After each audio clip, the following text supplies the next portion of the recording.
Hey, Better Together with Maria Menounos fans. We have a treat for you today. We are with country music's Cody Alan. Cody, what are we going to talk about today? Well, I hope we're talking about my journey, the new book that's coming out November 9th, Here's the Thing, and also some of the country music adventures, as well as how I turned my life around. I see the lemons, I think, back there, how I made lemonade out of those lemons. Yes. All that and more. Make sure to subscribe. Hey, Better Together fans. It's me, Mr. Maria Menounos, substituting for my beautiful and talented wife on this whatever day edition of Better Together with Maria Menounos. I am joined by my producer and, of course, lovely co-host and BFF, Kelsey Alexandra Meyer. What? And Kelsey, why don't you help a brother out by telling me the quote of the day and who our guest is going to be? Keven, I would love to do that. I'm like lowering the music, switching the shot. Now I got this for you. This is what you do, girl boss. Girl boss. Are you ready for this? Yes. When you fall, you might break a few bones, but embrace the pain because it means you fully lived. Own the joy and suffering. Leave it all out on the floor. That is from Cody Alan, who is our guest today. You guys, I'm so excited. He's one of country music's most famous personalities. And Cody in 2017 came out pretty publicly, and he has written this beautiful book that's all about kind of his journey and road to finding his most authentic self. And I am so freaking excited to talk to him. He is an amazing story. I think it's very timely because if you know his story, he was Mormon. He was very religious. Yeah. He was married to a female. Yep. And, you know, at some point in his life, he came out and obviously separated from his wife. And then I think separated from his religion. And he went through a lot of struggling to get to his truth. And I think he's going to offer us a lot of valuable information for you or someone else out there that is in that same situation. And I know a lot of people that have been in there, and I know people who are still there. Yep. Which is really sad. So I'm really excited to talk to Cody. Me too. Should we bring him in? With us? Yeah, let's please. Bring him in. Cody, so good to speak to you. And as I was saying when I opened the show, I think your journey is going to touch a lot of hearts, because I think that, being, having a different sexual orientation, I think is more acceptable today than ever.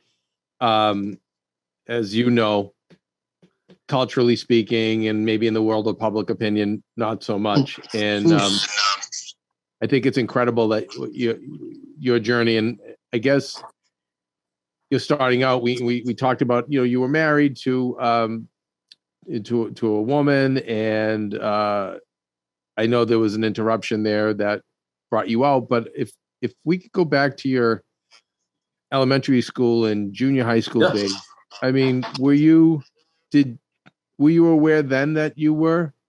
Oh, definitely. Yeah, really? Most definitely. I knew from the earliest time I can remember knowing anything like that, thinking that Spider-Man was a whole lot more attractive than Wonder Woman, those kind of things. Right. Yeah. like seeing Batman's like frame and thinking, I don't know why, but there's something about that I kind of like. And so I think for me, all those memories go way back. In fact, most boys probably get Playboy, and the cliche is they hide the Playboys under the bed, right? To look at the women. I used to order an underwear magazine just because I wanted to see like guys, and I would also hide that under my bed so mom and dad would never see it. I don't know how they never caught on, because it would always arrive in the mail, but I went to the mail as often as I could to make sure that the underwear magazine with the guys in it didn't arrive before they checked the mail. So right. From an early time, I do know I was gay. However, society, my parents to some degree, religion, your faith, all these things play into how you deal with your life and the decisions you make and the choices you make. And so for me, it was like, I didn't have Will and Grace. I didn't have Ellen. There certainly wasn't anybody in country music. which I was already making a career as a country DJ early on in my life. I started at 15 doing that. And so I didn't have anybody that I really thought was like me doing, I made choices that I felt like were right at the time and what I felt like I needed to do. I understand that part. I understand all of it, actually. But when you were young, were there other friends you could confide in? Could you tell? I mean, like, you literally could not tell one soul. No, I had nobody. Not one person. There was no one. I don't even remember any gay friends or anyone who was out. I don't remember any adult who was out. I don't remember any of that. Or even, but even when friends are young and starting to be curious and experiment and all that stuff, would you engage in dialogue with your other friends and say, well, do you ever like, when you see a guy, does that get you nothing? You knew enough to keep it. I stayed away from it. I just thought it was a secret I would carry with me to the grave. Honestly, that's how I felt. Just think for that, see, Cody, I think people need to hear that, because I can't even imagine the turmoil, the pain, the anguish, the stress of carrying that. Is, I will say, speak from a male. We're thinking about sex a lot, okay, especially coming close to 16, and to have to keep that a complete and utter secret from everyone. I can't even imagine. Yeah, it was really tough. And I think many people, as much acceptance as there is, as much love and compassion as there is in our world now, I do think there's still a lot of people like me who are in, I do country music, obviously, that. I feel like there's a lot of people in the South, especially, who probably keep this secret. And a lot of kids who probably still, every day wake up knowing they are one way and yet fighting it because they're supposed to be something else. And so I hope in some ways the book speaks to those people and lets them know, first of all, you're not alone. There are people like you, including myself. And also that you can figure it out, and that there's hope ahead, and it doesn't always have to be the way you think that it is now. And for me, that would have been a powerful message that I did not have in any way, shape, or form growing up. That said, I don't want to make it seem like it's completely miserable either, because you look for things that do make you happy in life. And for me, broadcasting was one of those, like radio, TV. I thought I wanted to be a weatherman for a little while. I was totally fascinated with lots of things that were, shiny objects of distraction, if you will, that kept me from worrying about these other struggles I was having internally. And so, and faith had something to do with it as well. I mentioned that, growing up religious and pursuing that direction, it probably helped me in some ways to just have clarity about, where I was going and what I needed to do in my head, what I thought God wanted me to do.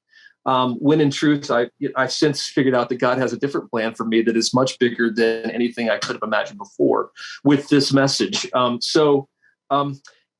I did look for comfort. I found comfort in lots of ways and in lots of distractions. But for you, at least, Cody, for you, it sounds like you at least found healthy distractions. I could see someone turning to drugs or alcohol or other, unhealthy things. Yeah, totally. You read the stories of LGBTQ plus kids who take their lives. You see the tragedies that do happen because there's no one to talk to, no one to turn to, no healthy distractions. And perhaps sometimes religions that preach hate. And I think, we've got to do something about that. I definitely, I came out in 2017, just a few years ago, really. Cody, tell us about that, because I know you did it online, right? You did it on Instagram, but you had already talked to your wife at the time about it. Can we start with your wife and how that went? And because I think that would help people too for when they have to go and break it to their loved ones. Certainly the toughest conversation I ever had was telling her. I did it many years before 2017, probably around 2010 or 9, something like that. I know in the book I went back and figured out exactly when, because I wanted to be accurate. But that conversation, it was hard to come up with the words to find how exactly you say that to someone Yeah, who you also love. I mean, I love her. I still do. Yeah, it you is guys just a are different friends. kind of love. It's a different kind of, And by the way, explaining that alone is really hard for people to even understand, that you could love someone for different reasons other than just, sexual. So I think her disappointment was real. I think her, she cried on my shoulder. I cried on hers. Cody, was it something? But Cody, how do you go about that? Is that something like, I'm coming home tonight and we need to talk? Did you go away on a trip? I mean, like, because this was something you held in for decades. Yeah, I really wanted. I mean, I felt like I was so down in the dumps over who I was, and realizing that, of the things I need to tackle in my life, I started to check off a list of like, okay, debt. Okay, let's take care of debt, because that's probably making me unhappy. Yep. Let's take care of, family. I had kids by then, and like make sure that everything is aligned well there. And then, there's this other thing that I've never dealt with that I know is bringing me down, and I've got to figure out. So I started evolving inside, finding the peace within to have to find the comfort to have that conversation. So yes, it was one of those moments where I said, "Hey, I need to sit down and talk to you." And we waited until the kids had gone to bed, and I remember we were both sitting on the floor in a room in the basement, and I just poured my heart out, and I said, "I've always felt this way. I don't know why I feel this way, but I told her that I didn't have a choice. Which, when you're gay, you don't have a choice. A lot of people don't understand that either. And I also said,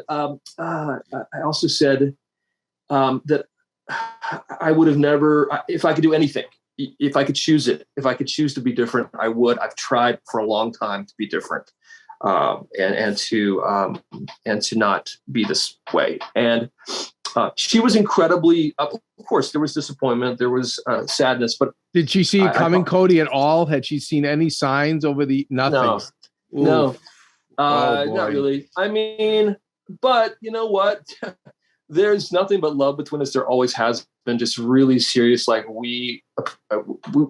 love is the only word for it. We just love each other so much that she said, you would never have chosen this. I understand that I didn't. And she actually expressed that she was somewhat concerned that she didn't see anything coming. Like, how did I not know this? How did I not see any of the signs? Or I said, well, I obviously am really good at keeping the secret and have been for a really long time. And so we started from there, though, a really healthy unraveling of the situation over those many years, to come up with what we would do about our family, how we'd co-parent, what was the best situation if we were to be divorced, how would we continue to have this blended family, and how could we reconcile what is the truth. Wow. And I guess, because I've known a lot of partners that have been on the receiving end of this, and the first thing they do is they say, what did I do wrong? How did I miss it? There was some disappointment, I think, from her on that. And she was, incredibly, she's got a huge heart anyway, sounds like it, giving person. And listen, it's not something I ever wanted to reveal, but I knew at some point I can't not be. And also, like, you've got two beautiful children, right? How many kids do you guys have together? We have two. Yeah. I mean, so clearly, like, there was a reason for you guys to come together and produce that. It sounds like other things too. So was the next step the parents and the in-laws? What was the next step after that? Yeah, it was. And again, a few years down the road. I mean, this wasn't a revolution. It was an evolution, as I like to say. Okay. It was definitely a process over time, because I wanted to make sure that I had done all I could if there was a cure, that I was going to do all I could to figure it out, either a mental cure or understanding what science had to say. I read all kinds of books. I read all the science on why someone is gay or has different feelings, LGBTQ plus. And as much as I could, I was just trying to soak up and sponge up all the information. So I did that for a while with her help. She read with me, and we went to counseling and tried to figure out like what's the best course of action. And so that evolution eventually led to other people. Yes, that I started telling, obviously family, my mom, dad, friends. The mom and dad, that's a big one, Cody. That's a big one for people. Can you help us with that? I think that's, for me, I grew up in an incredibly loving family. Some of us are very lucky when we come out to our parents that they, for whatever reason, are incredibly compassionate. That is not the case with, I know many, like we talked about, many families and kids. But for me, I was an older fella too. So maybe they knew that I was an adult already successful with his life and figuring things out. And again, why would I ever make that up or bring that to them in such a way that, other than just to be truthful and to be real and to be honest, you know? And had they had any inclination? Was it a blindside for them too? Yeah. I asked my mom that, and I have asked her a few times, like, did you not see, like, again, going back to the underwear magazine box, like, did you not ever? And she had no idea. Yeah. Again, I grew up in, I don't know, I wouldn't say sheltered necessarily, but certainly a very conservative Southern home, and loving and kind. And but you know what? I've also made a lot of decisions over my life that have been different than many others, maybe in my zip code. Like I left home early. I pursued broadcasting. One of the things I talk about in the book is pursuing the Mormon faith for a time in my life. I became a Mormon and went on a mission. And so I made sort of these decisions that were against sort of what my mom and dad had always taught. So they knew that I was a bit of a rebel spirit to some degree, but they never, but they were always encouraging. I was never a bad kid. I never had, like I said, drugs, alcohol, these things. I never had any of those problems. You're lucky you avoided those. So what was your religion when you grew up? Southern Baptist. So I was, again, very conservative home. But the Mormon faith is definitely contrary in some ways to the Southern Baptist. And so, but I was looking for my own way. I always felt like I had my own heart, my own hopes and visions of what I wanted out of my life. And in some ways, the Mormon faith sort of answered that for me early on, because again, I was searching for my place in the world, and it sort of cloaked in a very real way the gay part of me that I knew I needed to figure out in time, but I never wanted to reveal. And I thought, okay, I like this idea that they're all about the family, and it's all about the picket fence and the perfect photo on the mantle of the family. And to me, that was so appealing because that's what I wanted. And so, you've migrated away from that as well, haven't you, as I understand? Yeah. Over the years, we all attended church and did our thing as a family for many, many years. And that moment I spoke about earlier, where I first spoke to my ex-wife about who I was and how I felt, really was the start of that unraveling of my faith and what it really means to me. I thought, you think you know what God has planned for you, but you really don't know until you start to reveal the truth about yourself, your authenticity. And so often, you read the scriptures about being an honest man, being a man of integrity, a person of integrity, and not lying. And yet I felt like I was doing all those things all the time whenever I was pretending. And there's something about being transparent, letting that go, letting people know you have weaknesses, that you're vulnerable, that there are things you're ashamed of about yourself. And then you start to realize that there's no shame in the many things you think are your weaknesses. And you start to strip that away and realize God is accepting of you, even still with and maybe even more so when you realize that there are things that aren't perfect. I had this sort of ideal of what, this perfect guy was going to be, this perfect family, this perfect life. And it's just, when it's not that way, and it's not that way, and you're faking it all the time, it's miserable. So for me, it was, okay, I can't do this anymore. I got to get real. I got to get my life on track with some honesty. And I always wanted to be a man of integrity. And it's hard to do that whenever you're faking it. Of course. And have you found a religion that it better suits you, or you're just choosing the road of spirituality over organized religion? Totally spirituality. I mean, for me, it's so, I do feel as close to God as I ever did. I thought, you grow up in a religion, and many people watching us probably think, oh, okay, God's going to reject me if I am gay, or if I let go of something I think he doesn't like, or reveal it in any way. And the truth is that there's a lot of acceptance, I feel, after, again, kind of letting loose of some of this stuff.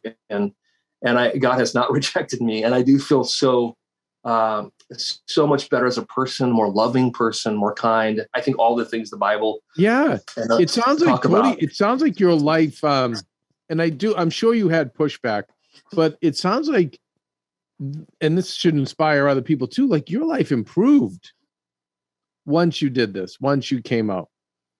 Would you agree with that? Totally. Talk about that.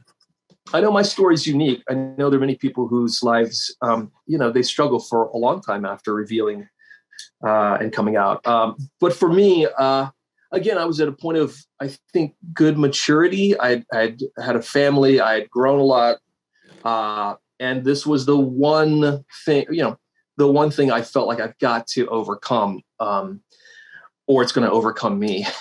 Mm-hmm. And once I figured that part out, that, okay, I just need to get this right, and I could have a better life and be happier, and my ex can be happier, and my kids can be happier. And by the way, my kids contribute in the book. They talk quite a bit about their experiences with all this, because I wanted them to tell like their firsthand sort of like, and Teresa's as well, my ex-wife, she also contributes firsthand her story about how she felt in these moments, and all those stories. How old were the kids, Cody, when you told them, or when they learned? So let's see. I guess my son was a teenager. My daughter was in her upper teens. So okay, he was probably maybe 13 at the time, and my daughter was probably must have been about 17, 18.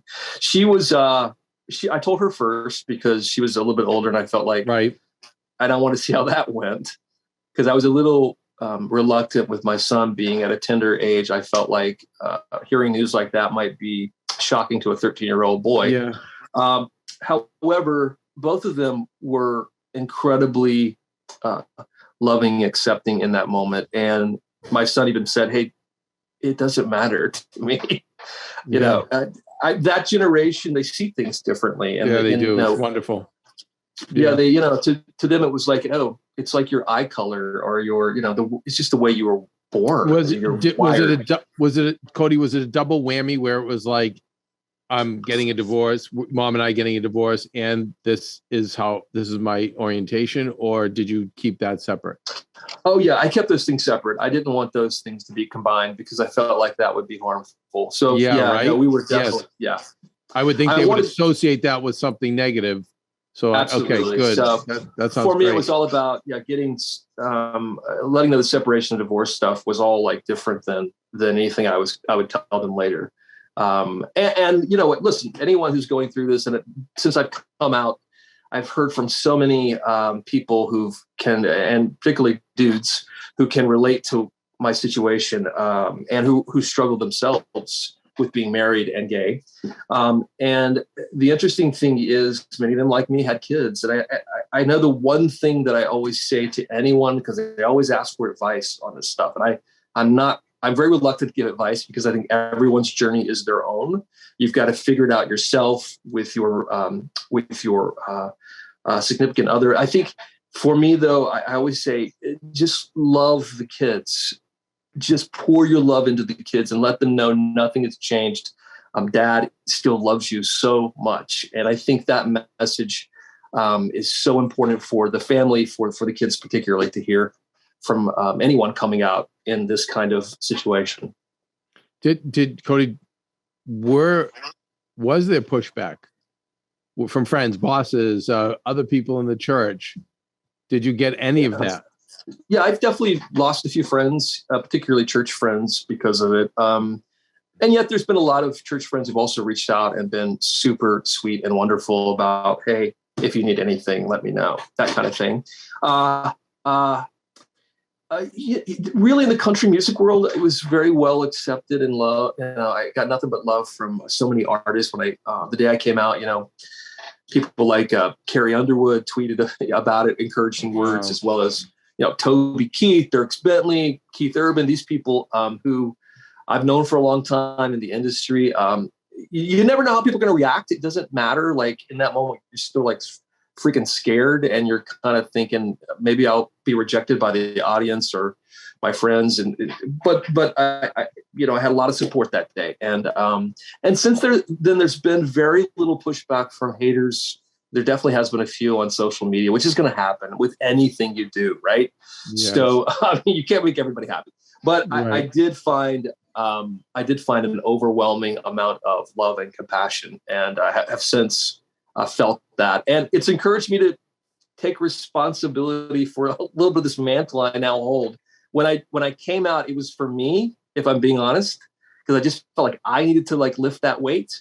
But since then, I felt some responsibility to also speak up, do interviews like this, and of course, write the book eventually, because I wanted to tell the whole story, because people don't understand the intricacies of being gay, being married, why you would choose that if you're gay. Like, yeah, there are reasons why.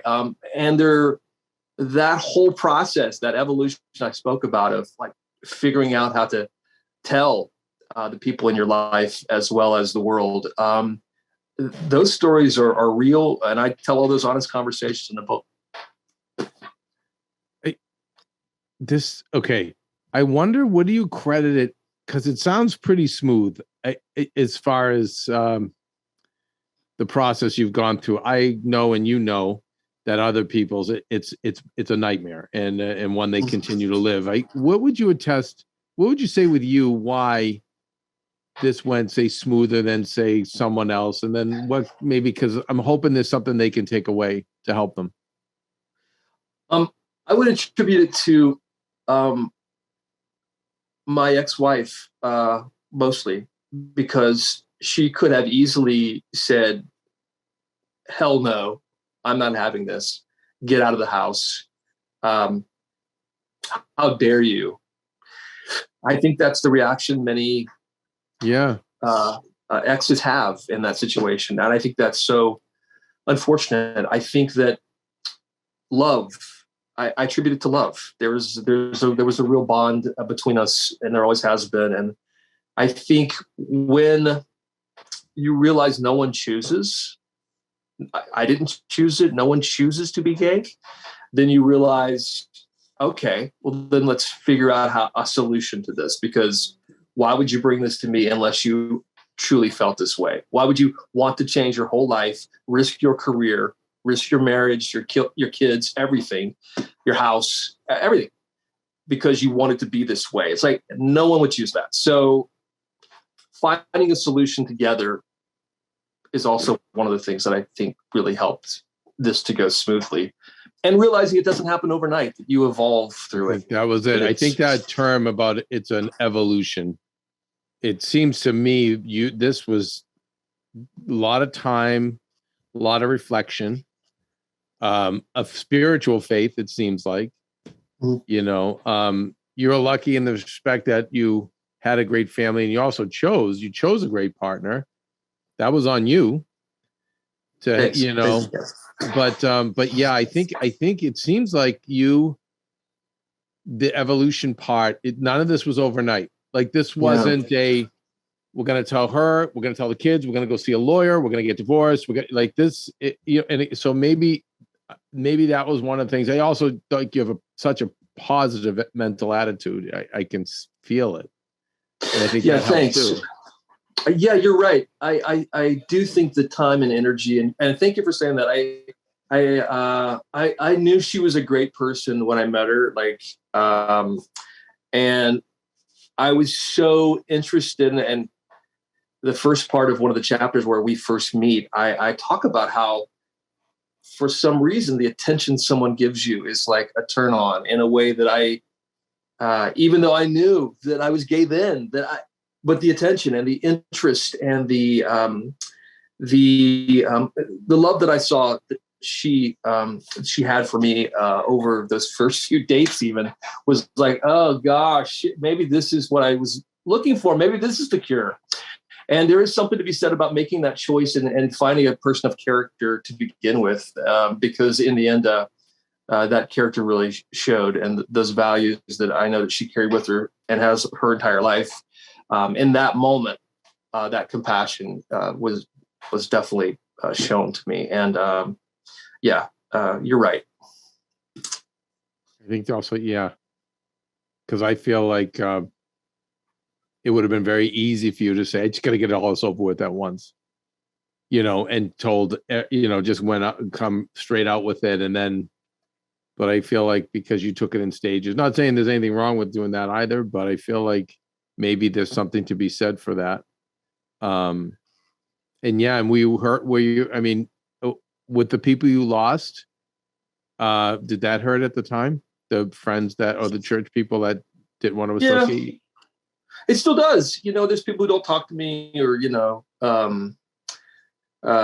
it still hurts. I found more than worrying about what others will think, I found peace within myself.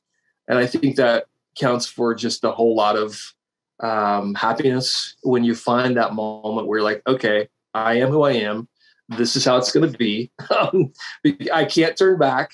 I took the leap, the net appeared, and I'm okay, and I'm good to go. I can figure the rest out. And that's the attitude I take with all this, and with my life in general, is that perhaps that's just time, wisdom, age. You grow a little bit as you get older and you progress, and you're at different levels all the time with your wisdom. And so I think for me it was. There's definitely a peace now that comes with knowing who you are and not worrying about others. Right. Maybe I'll reconnect with those people one day, but I'm okay right now. Yeah. And did your faith in? It seems like you have the faith in God too, where you thought God had you all along. Would that be accurate? Yeah. Once I talked to Teresa, and then I talked about going to see a therapist, which really helped also. I think again, when people reach out and say, hey, what did you do? How did you figure this out? Therapy was important because you start to learn things that you didn't what did you learn before. in therapy? What did you learn in therapy? One of the more poignant things I learned was that the mentality of everything is this way or that way, black or white, is incorrect. That in fact, there are shades to almost everything, including sexuality. And it's okay to be one of the shades of gray somewhere along the path. And that was, once I started, again, it seems simple perhaps to many people, but when you grow up a certain way, when you think a certain way for so long, it becomes ingrained in you. It's not unlike our political situation right now, not to get into politics, but we sort of belong to these tribes. And if you're not exactly in line with the thinking of your tribe, then something's wrong. And that's incorrect as well, because again, there's spectrum here. There's a lot of different ways of thinking about stuff. And so for me, I once I started to not only hear that, but believe it. And that changed a lot of how I approached my movement forward, realizing it was okay to be a shade of gray, Yeah. Wow. Kelsey, were you going to weigh in? You know what? I had a question only because it was so interesting. We had Allison Stoner on the other week, Cody, and she was talking about, when and so many people suppress, whether it's, their truest self or suppress something about, it's like it just amounts in illness and disease. And like, we're so unaware of this. Point. So I'm so curious if you felt things while you were silencing yourself and not being true to yourself that you were like, shit, like I'm going to get sick if I don't let this out. Yeah, for sure. Yeah. Just those nauseousness of like feeling like, okay, my stomach's turning. I these feelings of depression, and maybe not anything deeper than those kind of thoughts or feelings, because again, when you're hiding something, you're keeping it so deep inside, you just don't know what effect it does have on your body physically. Certainly, though, mentally, it's having an effect. So most definitely, I did feel like there were things churning, and I couldn't control them. And that sort of like darkness was once I let it go and freed all that, it was like I equate it to taking like rocks out of your backpack on a hike or something. It's like you've taken the rocks out then, and you can actually get up the hill. And so I do think that there were those feelings of like, okay, I'm messing myself up if I keep this up.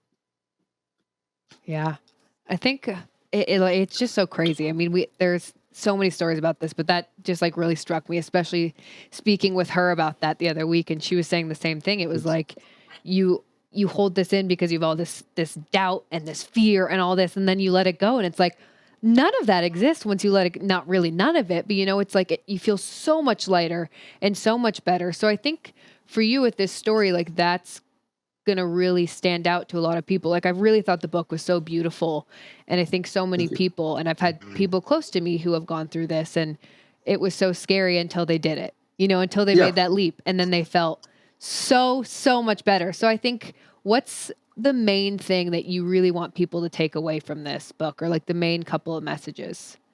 Well, I think that throughout the book, I talk about listening a lot, because obviously my life is kind of built on listening ever since I was a kid. My dad played music in the house, and that's why I really learned to love music and radio. And I love the stories behind the songs and the artists. And I thought, man, that'd be a fun job to have one day, is to be that guy who tells the stories and interviews the stars. And then moving into what I do now, it's all about listening, as you guys know, constantly interviewing people. Like you have to have your ears completely open, ears wide open, if you will, to hear everything that's being said, because you want to be able to sincerely ask a great follow-up question, or to hear the person who's telling you some poignant story. And then, listen to yourself. I mean, that was a big part of my journey, is that, okay, at some point you've got to listen to your own heart. And so, that whole thread of listening is throughout the book. And the other thing I want people to know is that if you're struggling with something, this, coming out or anything, I feel like it's really important to turn to people, and the honest conversations, the real life conversations that I had that we've discussed here today are told in the book. And I talk about the honest conversations I had with people like Keith Urban, who's a friend of mine, and boy, I can't believe I can say that. Like, I don't deserve to know Keith Urban. The forward was amazing. The forward by Keith. I know. Keith, I mean, come on. It was so Love good. that guy. So cool. But I wanted him to write the forward because he's really the first country, artist friend who I told I was gay to. And just his reaction was so wonderful. And like, when you receive those sort of encouraging conversations along the way from like listening ears, whoever they are, that is so important. Whether the person telling someone about yourself, or you're the listening ear on the other side, that whole that one-on-one, showing empathy, not judgment, loving, is so important. So I want people to read these stories and feel like, okay, I can be a better listener, or maybe there's something I need to tell. Cody, this is now as a country music fan and I'm a fan of show business. Were there any openly gay performers 20 years ago or in the history of country music? Really not. We have Shelley Wright. You may remember as a name from the 90s. She came out on the Oprah show, and when she came out, she told her story, and it was certainly among the first, the first, that I can remember, certainly of my generation. And then Ty Herndon came out in the early 2010s. I love both of them. However, I will say their careers and some of the hits that they had were of the past, and they were coming out at a time where some of that heyday had ended. There really hasn't been until this year when TJ Osborne of Brothers Osborne stepped up and said he was gay. There really hasn't been like a current sort of artist or star to say that in country music, if you can believe that, in 2021. Like, this is really the first major current major label country music star to step up was TJ. So that's why it was so freaking scary in 2017, even for me. Even though I know I had the back of, my company, CMT, and like people, I felt like the industry was going to be fine with it. Didn't know how the fans would react, but I felt like I could weather that storm if I had to, because I could speak with authenticity to the moment. And I think people would understand, because I'm a real guy who they've watched on television or seen or listened to on the radio. So there's a trust that you build over years with people, and you hope that all that builds up a little equity. So when so when I came out, I hope that would kind of help me through it. But no, to answer your question, there really hasn't been. Yeah, right. Because I was thinking, even when you think of minorities, I know Charlie Pride, I was a big fan of his. And that to me I remember talking to Randy Jackson about him, and he was saying how gifted he was, Charlie Pride. And to think of an African-American country star back probably in the 60s and 70s, I feel like country music in the last 5 or 10 years, or even probably 15, has really opened up more and diversified, which is wonderful. But I think you're definitely leading the charge. I think you'll help a lot of people. Yeah, I do. There's a real movement of inclusivity right now, I think, in country music. I think not just for LGBTQ plus people, but I also think because, by the way, when I go out to like festivals or concerts, I really am always moved that people will come up to me and say, hey, I never felt seen before, but having you come out means something. And I've always loved country music, and I'm gay. And that's happened to me quite a bit. The same is true. I heard TJ Osborne talk about that a little bit. Like, people say, I see you on stage, and it's like, okay, I belong here now. It's funny how that works, isn't it? And the same is true with the great people of color that we've had over the years. You mentioned Charlie Pride, and certainly Darius Rucker in recent years has become just A-list country music superstar. Do you know Coffey Anderson? Yes. Yeah, he's great. He's a friend of mine. He really is. Guyton's come forth this year. We have a whole bunch of really incredible. And so you're seeing the doors open up, I think, and people who love country music from different backgrounds seeing themselves represented. And I think that's a beautiful, good thing. It's such a metaphor, because I don't know of any of anything that isn't better when you have a diversified group that comes together. Any business, any piece of art, we really, not to cliche, because our show's better together, but every time I'm like, when we get away from being inclusive and we all work together, that's when the coolest stuff happens.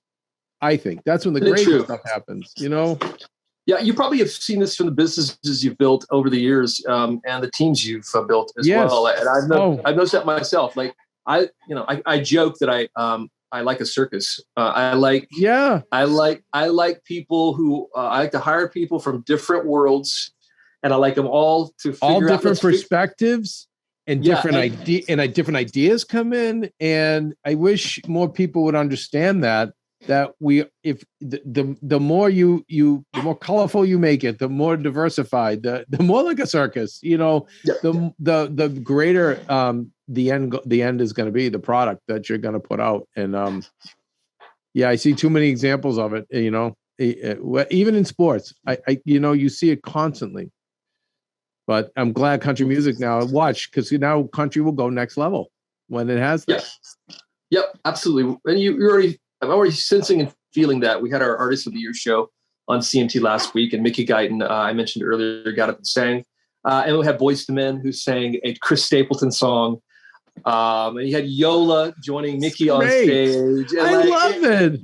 It was crazy, but it was so freaking awesome. It made for the best show we've ever had. And so those moments are yeah, I pinch myself that I even get to sit in the audience for those things because they're like so cool chill bumps. But you're right. It's because we have various colorful, awesome people of different shades all there on the stage represented. Yeah. You know, it's very cool. You have an amazing story. You have such a great energy. I just feel so many more exciting things coming for you. And I think, one of the takeaways too is like you could have had a fine career as a famous broadcaster and a prominent person in country music. And you could have thought that was God's plan. You could have easily said to yourself, I'm going to cover this up and my greater mission is to do this. When in fact, by being your authentic self, you now learn that the greater plan was to not only to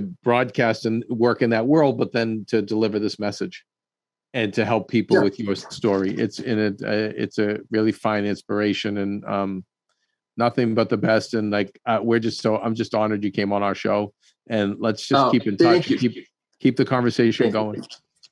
And that means so much to me. It really does. Well, no, congratulations. And Kelsey, title of the book and when does it come out? Title of the book is Here's the Thing, and it comes out on November 9th. You guys, I'm telling you, I read it, honestly, Cody, in like 0.2 seconds. So fast. It's so good.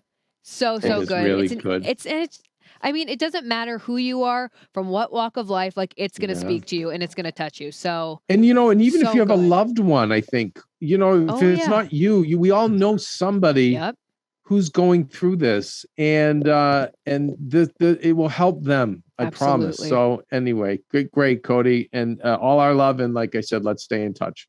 Love you guys. Thank you so much again for having me. It really means a lot. Congratulations. Thank you. Okay. Thank you. God bless. Wow. What it's like, Kelsey, when I think of people who are positive, when I think of the people on our show who are figuring it out, I don't know if anyone's figured it all out, but they all have the same things. They're positive and they're, and they think things through. Yeah. Oh yeah. There's that awareness, right? So even with Cody, it was not just an overnight thing, where he just said, all right, F it, I'm just going to, come out of the closet to everyone and everything. And he really thought it through and took his time. And I think if you read his book, you won't have to take all that time. I think he's going to life hack it for you if you take anything away from his journey. But really special guy, really special. Yeah. Really big heart. And I hope that helps people because can you imagine, Kelsey, something so important to your life? Again, I will just say as a male, it's like you get that term girl crazy, just women. Kelsey, do you remember getting boy crazy? Oh my God. Yeah.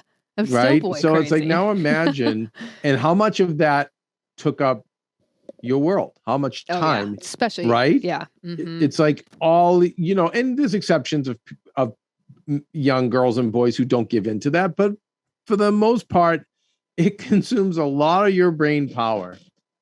And so imagine if you're somebody and you're not able to honor that, and you've got to bury it. And you're confused about honoring it. And, society tells you that now it's okay, but but yes, it is okay. But yes, in the macro, I think, but in the micro, I think there's a lot of microcosm worlds, Kelsey, that we're not, we're in LA. So it's like, woohoo, but the rest of the world, and even in LA, a lot of different old fashioned, or different. I know some families that are still just where I know older friends who cannot say. So I have stories of older friends too. That is scary. They cannot. They can't say. Mm-mm. The other thing I love too, and he talks about this a lot in the book, Kev, is how it's like why a willingness to let people in better equips you to receive love. And I think that's so cool and such just a important thing to note. And I learned a lot about that because that's really hard for me. I don't let anyone in ever. And I'm like, I'm fine. I'm good. And then it's hard to then give love. So he's saying, when you let, So it's like when you open up and you share and you're not afraid to, it better equips you to not only give, but receive love. So I just think that that's such an interesting point. There's a lot, like there's so much in here that I kind of want to read it again, you know?